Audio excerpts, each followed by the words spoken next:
Number 1 mistake जो आप किसी भी बिजनेस के अंदर कर सकते हैं वो है ओनर ऑपरेटर होना। बिजनेस के ऊपर काम करने और बिजनेस में काम करने के फर्क को समझ के उसके बाद बिजनेस करें। बिजनेस के ऊपर काम करना क्या है कि क्लाइंट को ढूंढना, न्यू बिजनेस सर्च करना, न्यू मार्केट डिस्कवर करना, यानी ऐसा काम जिससे बिजनेस की ग्रोथ हो, ऐसे काम को करना बिजनेस के ऊपर काम करना कहते हैं। बिजनेस में काम करने का मतलब क्या है कि आप बिजनेस के अंदर की एक्टिविटी जिनसे कोई रेवेन्यू जनरेट नहीं हो रहा, जिनसे क्लाइंट नहीं आ रहे, जिनसे ग्रोथ नहीं आ रही, उसके ऊपर काम करें। इसको कहते हैं बिजनेस में काम करना। बिजनेस के ऊपर काम करेंगे तो बिजनेस कामयाब होगा, बिजनेस में काम करेंगे तो बिजनेस फ्लॉप होगा। बिजनेस के ऊपर काम खुद करें। बिजनेस में काम करने के लिए बंदे रखें, डेलीगेट करें, आउटसोर्स करें। सेल्फ एम्प्लॉय और बिजनेसमैन के फर्क को समझें। कैसे समझें? 90 डे टेस्ट कर लिया करें।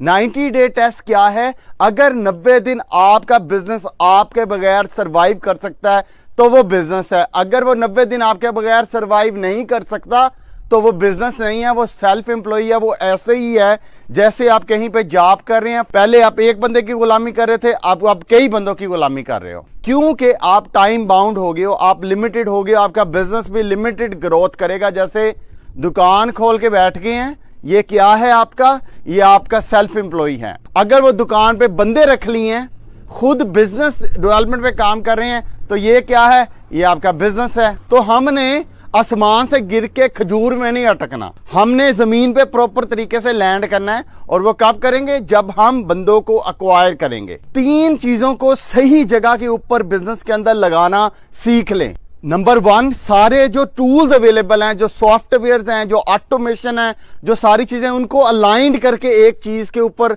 अपने बिजनेस के लिए इस्तेमाल करना सीखें। नंबर 2, पैसे को उसकी सही जगह के ऊपर इस्तेमाल करना सीखें। स्टार्ट में अक्सर आप गलती करते हो कि पैसा आप ऐसी चीजों पे लगा देते हो जो कि अभी रिक्वायर्ड नहीं होती। जैसे स्टार्ट में वेबसाइट शायद रिक्वायर्ड ना हो, स्टार्ट में बड़ा ऑफिस रिक्वायर्ड ना हो, स्टार्ट में ज्यादा फर्नीचर रिक्वायर्ड ना हो, लेकिन स्टार्ट में इन्वेंटरी बाय करना रिक्वायर्ड है, स्टार्ट में राइट वेंडर से एग्रीमेंट करना रिक्वायर्ड है। तो अपने पैसे को सही जगह पे इस्तेमाल करना सीख लें। तीसरी चीज, लोगों से काम करवाना सीखें। ये स्किल बहुत बड़े बड़े एंटरप्रेन्योर उनके बिजनेस आके रुक जाते हैं। क्यों रुक जाते हैं? क्योंकि उन्हें लोगों से काम करवाना नहीं आता।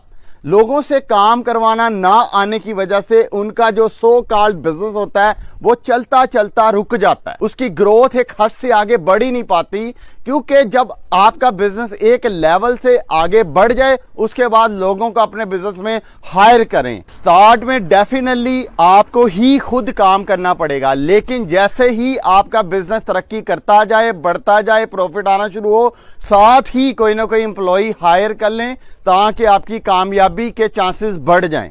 अगर ऐसा नहीं करेंगे तो आपकी ग्रोथ रुक जाएगी। आप वही हिसाब हो जाएगा कि आसमान तो डिग गया तो खजूर ते अट गया। ऑपरेशनल चीजें जो डे टू डे स्टफ हैं, जिनमें रेवेन्यू जनरेट नहीं हो रहा, उनके लिए लोगों को रखें, उनको आउटसोर्स करें और खुद पूरे का पूरा आपका जो फोकस होना चाहिए वो आपके क्लाइंट्स को सर्व करने पे होना चाहिए, क्योंकि आपका क्लाइंट ही आपको बिजनेस ला के देता है। अक्सर होता है आपका कस्टमर आता है, आप मुंह बना के खड़े हो जाते हो। आप अपने कस्टमर पे एहसान नहीं कर रहे, बल्कि आपका कस्टमर आपके बिजनेस के ऊपर आके एहसान कर रहा है। आपके ऑपरेशन की वजह से कस्टमर नहीं है, बल्कि कस्टमर की वजह से आपका ऑपरेशन है और आपका बिजनेस है। अपने कस्टमर की रिस्पेक्ट करें, इररिस्पेक्ट ऑफ उसका जो भी स्टेटस है, और work on the business, not in the business. बहुत सारा पैसा बनाना चाहते हैं ना, 7 रूल आपको बता देते। पहला रूल क्या है? बहुत ही ज्यादा सिलेक्ट करके लोगों के साथ घूमो फिरो, बहुत ही ज्यादा सिलेक्टिव होके उन सिलेक्टिव क्वालिटी लोगों के साथ अपना टाइम स्पेंड करो। दूसरा, कोई नेगेटिव बंदा नजर आ जाए फिर उसको दोबारा मत देखो, कभी भी दोबारा मत लिफ्ट कराओ, दोबारा उसके पास मत जाओ, कट कर दो। सोशल मीडिया पे पोस्ट देखिए उसकी, अनफॉलो कर दो उसको इमीडिएटली। को मतलब बार बार नेगेटिविटी शेयर कर रहा है, अनफॉलो कर दो। आपके माइंड में केमिकल की तरह रिएक्शन करेगा अगर आप उसे अनफॉलो नहीं कर रहे, आपका पीस भी खराब करेगा वो। नंबर 3, वेस्टेड टाइम पैसा वेस्ट करने से ज्यादा डेंजरस है। टाइम को जाया करना पैसे को जाया करने से ज्यादा डेंजरस है। नंबर 4, बड़े केयरफुल हो जाओ किसको आप सुन रहे हो। गलत आवाज को सुन रहे हो, माइंड के अंदर गलत रिएक्शन होगा, गलत केमिकल जाएगा आपके माइंड में। कोई बंदे मौत का केमिकल डालेंगे, कोई बंदे डर का केमिकल डालेंगे, उन केमिकलों से बचो। 5वां, अपने आप को लोगों को प्रूव करना छोड़ दो, लोगों से वैलिडेशन लेना छोड़ दो, अपनी चीजें खुद करना सीखो। खुद कैसे करना है, किसी का ओपिनियन मैटर नहीं करता। आपको अच्छी लग रही है वो अच्छी है, दुनिया जो मर्जी कही जाए, हमसाया जो मर्जी कही जाए, फ्रेंड जो मर्जी कही जाए। 6, कोई एक स्किल ले और उसमें सबसे बेटर हो जाए, सबसे बेटर हो जाए उसके अंदर। 7वां, पैसे को चार्ज करने से कभी भी मत डरे, धड़ल्ले के साथ अपने टाइम के, अपने स्किल के पैसे लोगों को चार्ज करें। ये मत डरे कि यार ये पता नहीं क्या कहेगा, ये मत सोचें कि ये बंदा मेरे बारे में क्या सोचेगा। पैसे फट फट फट फट चार्ज करना सीखें। कोई कमेंट जरूर बताइएगा। Thank you.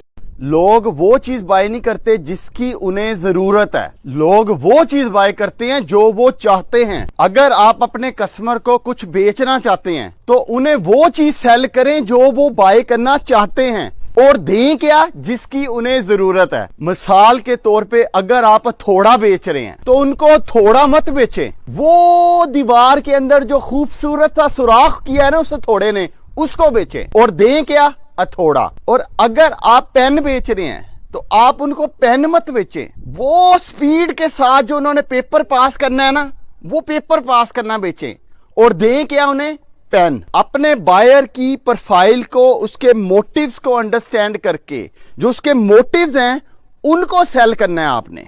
अपनी प्रोडक्ट को सेल नहीं करना। जो प्रोडक्ट है वो आपकी बाई प्रोडक्ट है, वो ऑटोमेटिकली सेल होगी जब आप उनके मोटिव पे बात करेंगे। दुकानदार या जो बिजनेसमैन है ये गलती क्या करते हैं, ये अपनी प्रोडक्ट को बेच रहे होते हैं, मार्केटिंग मैसेज में अपनी प्रोडक्ट को बेच रहे होते हैं, लेकिन बेचना क्या होता है, प्रोडक्ट नहीं बेचनी होती, वो मोटिव, वो डिजायर, वो ड्रीम, वो जो चीजें करना चाहते हैं वो बेचें, और दें क्या, अपनी प्रोडक्ट। ये जितनी बड़ी बड़ी मल्टीनेशनल कंपनी, कोका कोला की एड कभी देखी होगी, कभी आपने माउंटेन ड्यू की एड देखी होगी, कभी आपने 7 अप की एड देखी होगी, कभी उन्होंने प्रोडक्ट बेची है? नहीं बेचते ना। क्या बेच रहे होते हैं वो? या वो फैमिली गैदरिंग बेच रहे होते हैं, या वो एनर्जी बेच रहे होते हैं, या वो कुछ और बेच रहे होते हैं, और प्रोडक्ट बिल्कुल एंड में बाई प्रोडक्ट होती है इसकी। यही जो चीज है ये आप अपने स्मॉल मीडियम बिजनेस में भी अप्लाई कर सकते हैं। अपने कस्टमर से जो कन्वर्सेशन आपकी हो रही है उसके अंदर भी चीज को आप मार्केट कर सकते हैं। अपनी सेलिंग की जो अप्रोच है उसको भी इसी तरह इनिशिएट कर सकते हैं। तो कस्टमर को बेचना क्या है, जो वो चाहता है, और उसको देना क्या है, जो उसकी जरूरत है। फिर कमेंट तो जरूर बताइएगा।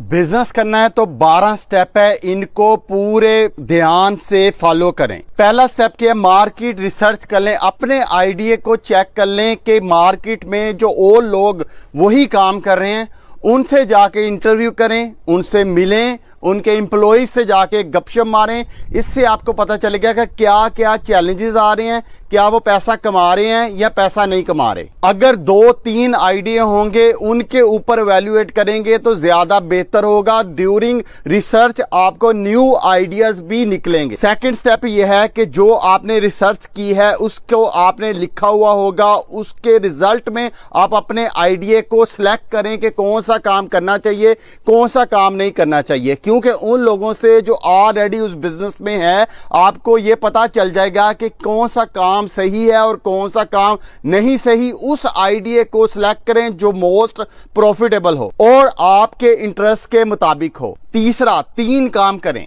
अक्वायर करें, हायर करें या नेटवर्क करें। अक्वायर का क्या मतलब है कि वो जो बिजनेस, वो जो आइडिया आपने सिलेक्ट किया है उसको कुछ टिपिकल स्किल चाहिए होंगी। आपके पास अगर वो स्किल नहीं है तो उसे अक्वायर करें, अदरवाइज फिर जो उस स्किल का बंदा है उसको हायर करें।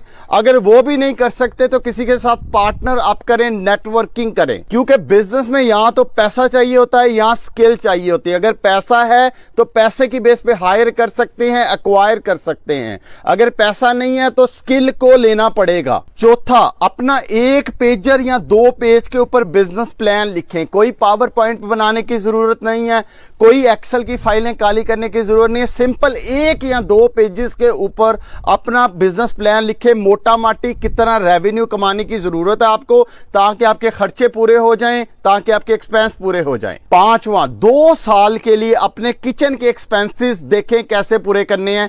कौन कौन से खर्चे हैं जिनको आप कट कर सकते हो, कहां कहां पे आप बचत कर सकते हो, कहां कहां से एक्स्ट्रा इनकम कमा सकते हो, कौन पीछे बंदा जो आपको सपोर्ट कर सकता है, या पार्ट टाइम आपको कोई काम करना पड़ता है, क्योंकि बिजनेस को मिनिमम 2 साल चाहिए होते हैं ब्रेक इवन पे आने के लिए। नॉर्मली ये पीरियड 3 साल का होता है, लेकिन जो कंप्यूटर बंदे हैं वो तकरीबन 1 से 2 साल में उसको प्रॉफिट में कन्वर्ट कर देते हैं। बहुत सारे बिजनेस इस वजह से फ्लॉप नहीं होते कि वो बिजनेस फ्लॉप है, वो इस वजह से फ्लॉप हो जाते हैं कि पीछे घर का खर्चा किचन नहीं चल रहा होता। चाहे साइड जॉब करें, चाहे पार्ट टाइम जॉब करें, चाहे बीवी को जॉब कराएं, चाहे हस्बैंड को जॉब कराएं, चाहे किसी बाइक से ये सपोर्ट लें, 2 साल की सपोर्ट आपको चाहिए होगी। छठा मरहला आता है आपके बिजनेस को फंड करने का। आपके बिजनेस को कौन कौन फंड कर सकते हैं? सबसे पहले जो फंडिंग होती है वो आपके घर में से फंड कर सकते हैं लोग। उनसे पैसे पकड़ें, अपने फ्रेंड से रिक्वेस्ट करें, अपने रिलेटिव से रिक्वेस्ट करें, अपनी क्रेडिबिलिटी बना के रखें ताकि आपको लोग फंड कर पाएं। एक बंदा आपको फंड नहीं करेगा, बहुत सारे लोगों से थोड़ा थोड़ा पैसा इकट्ठा करके आपकी एक मेजर चंक बन जाता है। इसकी एग्जांपल आपको देहातों में से दूंगा। जब किसी बच्ची की शादी होनी होती है तो कोई फ्रिज ला रहा होता है, कोई एसी ला रहा होता है, कोई कुछ ला रहा होता है, कोई कुछ ला रहा होता है। उन सारे घरों को तो फर्क नहीं पड़ता, वो तो थोड़ी थोड़ी थोड़ी चीजें लेके आ रहे होते हैं, लेकिन एज ए रिजल्ट बहुत ज्यादा जहेज लोग इकट्ठा कर लेते हैं। यही सेम पैटर्न को अपने बिजनेस के लिए अडॉप्ट करें। लोगों के पास थोड़ा थोड़ा थोड़ा, जहां से थोड़ा थोड़ा इकट्ठा करके बहुत बड़ी अमाउंट आप इकट्ठी कर सकते हैं और अपने बिजनेस को फंड कर सकते हैं। 7वें स्टेप में जो सबसे इंपॉर्टेंट मरहला है वो अपने बिजनेस की लोकेशन को सिलेक्ट करना, क्योंकि लोकेशन बहुत ज्यादा इंपॉर्टेंट है। लोकेशन किस हिसाब से सिलेक्ट करनी है, उसको सिलेक्ट करने से पहले आपको अपने कस्टमर को सिलेक्ट करना पड़ेगा कि आपने किन लोगों को वो प्रोडक्ट बेचनी है, किन लोगों के लिए वो बिजनेस आइडिया वर्क करेगा। उसके हिसाब से अपनी अच्छी बिजनेस लोकेशन होना बहुत ज्यादा इंपॉर्टेंट है। अगर आप कोई ऑफिस नहीं भी ले रहे, अपने घर के अंदर से शुरू भी कर रहे हैं, तब भी आपका जो सर्विस एरिया है वो बड़ी केयरफुली सिलेक्ट करें। पूरी दुनिया आपके कस्टमर नहीं है, अपने कस्टमर को टारगेट करके सिलेक्ट करके उसके बाद अपनी प्रोडक्ट को मार्केट करें। अगर आप ये सोच रहे हैं हर कोई मेरी प्रोडक्ट बाय करेगा तो फिर आपका बिजनेस बहुत जल्दी फ्लॉप हो जाएगा। 8वां, अपने बिजनेस का स्ट्रक्चर डिसाइड करें। स्ट्रक्चर का मतलब यह है कि आप सोल प्रोप्राइटर इसको चलाएंगे, यानी अकेले ही चलाएंगे बगैर रजिस्ट्रेशन के, या कोई पार्टनरशिप अगर है तो पार्टनरशिप डीड साइन होगी 2 पार्टनर के दरमियान, या क्या वो सिंगल मेंबर कंपनी है। सिंगल मेंबर कंपनी क्या होती है कि उसके अंदर अगर बिजनेस के ऊपर कोई केस कर देता है आपके, या बिजनेस का कोई क्रेडिट है, या बिजनेस ने कोई उधार लिया है बिजनेस के बिहाफ पे, फिर वो आपकी पर्सनल प्रॉपर्टी, पर्सनल एसेट, वहां तक बिजनेस नहीं आ सकता, यानी क्रेडिटर आपके पर्सनल एसेट तक नहीं पहुंच सकता। लेकिन अगर आप पार्टनरशिप में, अगर आप सोल प्रोप्राइटरशिप हैं, तो अगर आपने उधार ले लिया फिर वो आपका घर भी बिक जाएगा, सारा कुछ बिक जाएगा आपके उधार चुकाने के लिए। लेकिन अगर आपने प्राइवेट लिमिटेड कंपनी रजिस्टर करवा दी है, सिंगल मेंबर कंपनी या प्राइवेट लिमिटेड कंपनी, तो फिर क्या होगा, बिजनेस का उधार बिजनेस की हद तक ही रहेगा, वो आपके पर्सनल एसेट तक नहीं पहुंच सकता। यानी लो आपको ये फोर्स नहीं कर सकता कि आप अपने पर्सनल एसेट सेल करके बिजनेस का उधार दो। बिजनेस क्लोज होगा, साथ ही आपका लेन देन बिजनेस के साथ क्लोज हो जाएगा, आपकी पर्सनल पे नहीं आएगा। इसलिए आपको अपना स्ट्रक्चर देखना पड़ता है। कई जगह के ऊपर आपका जो सोल प्रोप्राइटर स्ट्रक्चर सिर्फ सक्सेसफुल रहता है, कई जगह के ऊपर आपका जब बिजनेस बड़े लेवल पे पहुंच जाता है तो आपको फिर प्राइवेट लिमिटेड कंपनी रजिस्टर करवानी पड़ती है। पाकिस्तान में सिक्योरिटी एंड एक्सचेंज कमीशन के साथ रजिस्टर होती है। 9वां स्टेप क्या है, आपके बिजनेस का नाम सिलेक्ट करें। नाम सिलेक्ट करने के लिए आपको पहले देखना पड़ता है क्या इस नाम की वेबसाइट अवेलेबल है, डोमेन नेम अवेलेबल है, क्या ये नाम किसी और ने रजिस्टर तो नहीं करवाया हुआ। इस चीज को चेक करने के लिए सबसे पहले तो अपनी वेबसाइट लें, उसकी डोमेन नेम रजिस्टर करवा लें। वेबसाइट बेशक मत बनाएं, लेकिन उसकी डोमेन नेम रजिस्टर करवा लें। जिस डोमेन नेम क्या होती है, जो www करके जो लिखा होता है नाम, इसको डोमेन नेम कहते हैं। दूसरा इसका आईपीओ ऑफिस है, चेक कर लें इस नाम का कोई बिजनेस ऑलरेडी एग्जिस्ट तो नहीं कर रहा। कोशिश करें अपना आईपीओ भी ले लें, बहुत थोड़े से पैसे में आपका आईपीओ रजिस्टर्ड हो जाता है। आईपीओ क्या होता है? इंटेलेक्चुअल प्रॉपर्टी, यानी आपके बिजनेस का नाम रजिस्टर्ड हो जाता है ताकि कोई और उसको कॉपी ना कर सके। कल का आपका बिजनेस चल जाए तो कोई और उस पर क्लेम ना कर सके। 10वें स्टेप में आपने अपने बिजनेस को रजिस्टर कराना है, जो भी स्ट्रक्चर आपने चूज किया उस हिसाब से। 11वां, उसके बाद आप एग्रीमेंट कर लें अपने सप्लायर्स के साथ, सप्लाई चेन के साथ, जिन्होंने वो आपको इन्वेंटरी या प्रोडक्ट सप्लाई करनी है। जितने अच्छे बैकएंड पे एग्रीमेंट होंगे उतना ही ज्यादा प्रॉफिट आप छाप सकोगे। 12वां क्या है कि उसके बाद अपने कस्टमर को आप सेल करें, उनके साथ रिलेशनशिप बिल्ड करें, उनको खुश रखें। जितना आपका कस्टमर आपसे खुश होगा उतना ही आपका बिजनेस ज्यादा चलेगा। अपना बहुत सा ख्याल रखें। कमेंट जरूर बताइएगा। Thank you so much. आप चाहते हैं कि बिजनेस के अंदर, नौकरी के अंदर आपको रिप्लेस ही ना किया जा सके? 10 बातें बताता हूं आपको। पहला, लोगों को लीडरशिप दिखाएं, रास्ता दिखाने वाले बन जाएं। रास्ता दिखाने वालों की बहुत कमी है। नंबर 2, कम्युनिकेशन में बहुत ही अच्छे हो जाएं, बहुत ही मीठे हो जाएं। नंबर 3, जो भी कर रहे हैं उसके अंदर कंटिन्यूअस लर्निंग, हर दिन थोड़ी थोड़ी लर्निंग आपकी होनी चाहिए। कई लोग हैं डिग्रियां लेके, स्किल लेके, उधर ही स्किल उनकी बैठी हुई है, इंप्रूवमेंट हो ही नहीं रही। 95% लोग ऐसे हैं। हर दिन इंप्रूव करें अपने आप को, वरना वहीं पे रह जाएंगे। छोटे बच्चे आपको आके पीछे छोड़ जाएंगे। नंबर 4, इंपैक्ट दिखाएं लोगों को अपने काम का, अपनी स्किल का इंपैक्ट दिखाएं। नंबर 5, अपने नॉलेज को शेयर करें। शेयर करने से नॉलेज बढ़ता है, पक्का होता है। आपने देखा होगा कुछ लोग बड़े ही नालायक होते हैं, लेकिन जब उस्ताद बनते हैं, एक्सपर्ट बन जाते हैं वो, क्योंकि शेयर करने से नॉलेज बढ़ता है। 6, जिस भी इंडस्ट्री में काम करें उसको पूरी तरह से A to Z समझ जाएं, उसको, उसकी इन एंड आउट को। 7वां, एक्स्ट्रा माइल चलें, एक स्टेप बढ़ के काम करें। हमेशा जो रिस्पॉन्सिबिलिटी दी है उसे एक स्टेप बढ़ के काम करें। जब एक स्टेप बढ़ के काम करेंगे, एक दिन आएगा आप काम कम करेंगे, पे आपको एक स्टेप ज्यादा होगी, सैलरी आपको एक स्टेप ज्यादा मिलेगी। 8वां, अपने काम के ऊपर फख्र महसूस करें। जो भी काम करें उसको बुरा मत समझें। जिससे रोजी को रोटी कमा रहे उसे बुरा मत कहें, उसमें फख्र करें, उसको करना अपना फख्र महसूस करें। 9वां, किसी ऑर्गेनाइजेशन के अंदर वॉलंटियर हो जाएं। ऐसा काम जो आपका नहीं है उसमें भी लोगों की हेल्प करें। आप टक टक टक टक टक टक ऊपर जाते जाएंगे, टक टक टक टक ऊपर जाते जाएंगे। 10वां, जो काम किया है उसकी रिस्पॉन्सिबिलिटी लें, उसकी ओनरशिप लें। उसकी ओनरशिप से मत भागें, क्योंकि ओनरशिप वाले लोग बहुत रेयर हैं, और वही रेयर लोग मैनेजर बनते हैं, वही रेयर लोग एंटरप्रेन्योर बनते हैं, वही रेयर लोग कामयाब बनते हैं। अन्ना कुछ दस देता उन्हें करो भी। कमेंट जरूर बताइएगा। Thank you.